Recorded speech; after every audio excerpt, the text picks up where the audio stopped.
ഏറ്റവും കൂടുതൽ B P പേഷ്യന്റിനുള്ള ഡൗട്ടാണ് ഡോക്ടറെ എത്ര ബി പി വരെ ആവാം, എത്രയിൽ കൂടിയാലാണ് പിന്നെ നമ്മൾ ശ്രദ്ധിക്കേണ്ടത് എന്നുള്ളത്. ബി പി കൂടുന്നതിന് നമ്മൾ പറയുന്നത് ഹൈപ്പർ ടെൻഷൻ എന്നാണ്.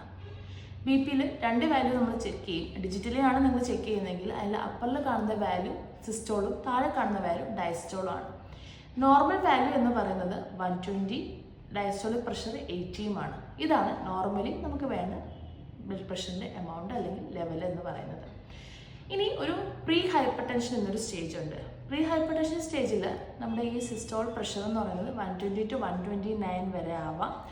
ഡയസ്റ്റോൾ അപ്പോഴും 80 വരെ പാടുള്ളൂ.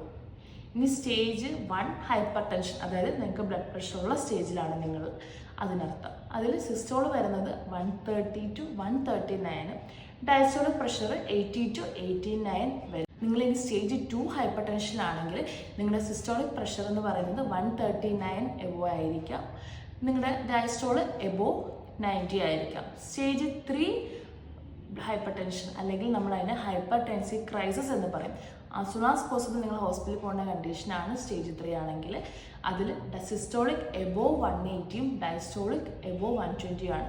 ഒരുപാട് നാളായിട്ട് ഹൈപ്പർ ടെൻഷൻ സഫർ ചെയ്യുന്ന പേഷ്യൻസ് ആണെങ്കിൽ ഭാവിയിൽ ഹാർട്ട് അറ്റാക്ക്, അതുപോലെ തന്നെ കിഡ്നി ഫെയിലിയർ, സ്ട്രോക്കും ഒക്കെ വരാനുള്ള ചാൻസസ് ഹയർ ആണ്. സോ ബി പി ഉണ്ടെങ്കിൽ ഉറപ്പായിട്ടും, ബ്ലഡ് പ്രഷർ നിങ്ങൾക്ക് കൂടുതലാണെങ്കിൽ ഉറപ്പായിട്ടും നിങ്ങൾ ട്രീറ്റ്മെൻറ്റ് എടുക്കണം.